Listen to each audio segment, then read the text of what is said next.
is it just pure ignorance? I just from a as a U.S. citizen, as any citizen of the world, obviously everybody doesn't have time to look into all of this and be, but even from the position of people who pay attention to this very closely, constantly, I hear the same rhetoric repeated over and over again. And people get so caught up in the U.S. presidential campaigns, and oh, this change, oh, that change, and time and time and time again, we see the exact same things happen. We see no real change coming into effect. Why is, I guess this is just, I'm just curious, why are people so willing to, are you kidding me again with my camera? Why are people so willing to just buy into a lie? Like we've seen it with Ukraine. We've watched it specifically play out with Ukraine.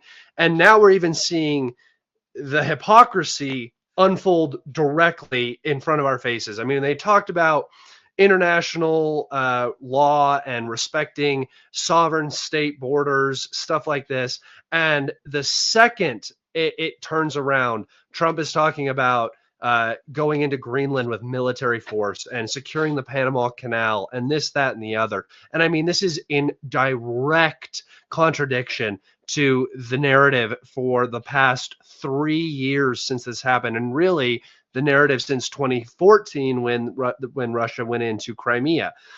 But they're illegally occupying Syria, so that hypocrisy was there before. They invaded Iraq, they invaded Afghanistan, they bombed Libya, they bombed Belgrade. I mean, this has been happening forever. So why is there just this complete negligence in understanding and comprehending that the U.S. is openly lying about every single thing that they're doing?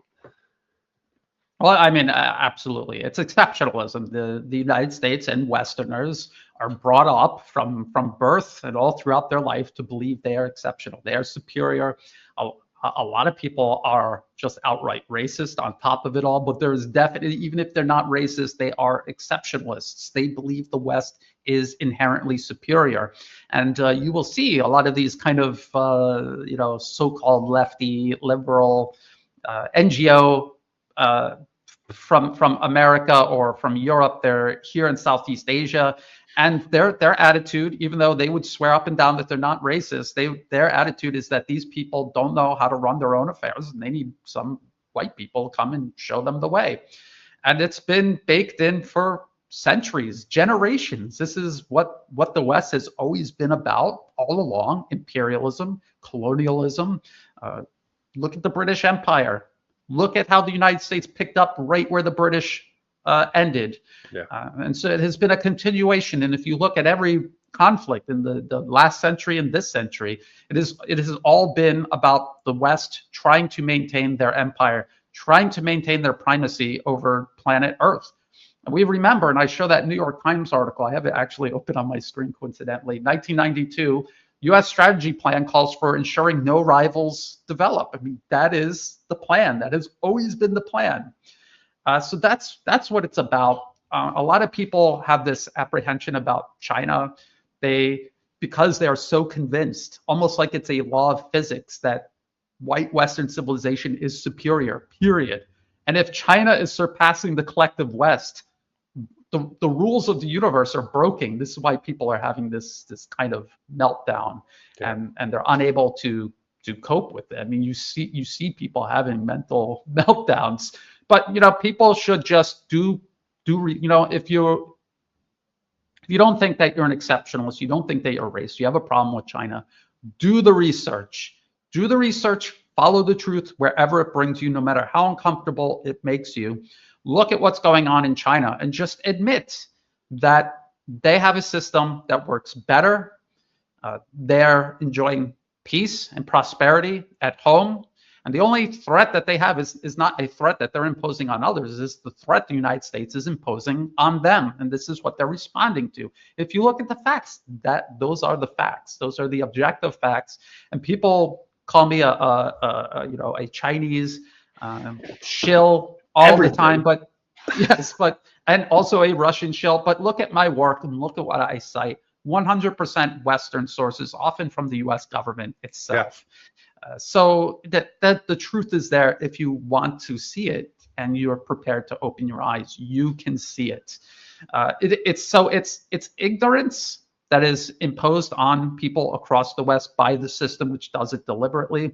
It's also emotions, like just in Western politics internally are meant to divide and distract people. Yeah. And people cannot see it because they're emotional first, they're rational and logical second. And you see even really smart people who are otherwise great analysts, when it touches on a subject they're emotional about, they flip over to emotions. That's unfortunate. It's reality, and we all have that battle taking place every time we look at information. Are we going to cave into our emotions, or are we going to try to remain objective, logical, and rational? And unfortunately, the vector sum always seems to favor emotions, and that is kind of the danger of the Western system. It's also an advantage the Western system has because the propaganda that they use to prey on the entire planet, including targeting populations in countries, targeted countries like say here in Thailand, if they control your information space, it doesn't matter that China objectively offers a better opportunity for Thailand and a better future for Thailand. The West's narratives are able to convince people otherwise, to actually pivot away from their best interests and pursue a path of self-destruction, just like Ukraine is demonstrably doing. Falling And on so the this is sword. why Yeah. Exactly. And so this is why I always talk about a nation needing to treat this is the 21st century. We have the internet, we have information technology. You need to treat your information space like a national security domain. You need to protect it. The United States cannot dominate it. If the United States dominates your information space, it is as bad as if the United States had a standing army sitting on your physical territory. And it's another reason they're talking about TikTok and getting TikTok banned is because they don't control the information on TikTok. They don't want to ban any other information sites. Well, I mean, they probably would if they had the choice, but TikTok is it is literally the like perfect representation of what they can't have.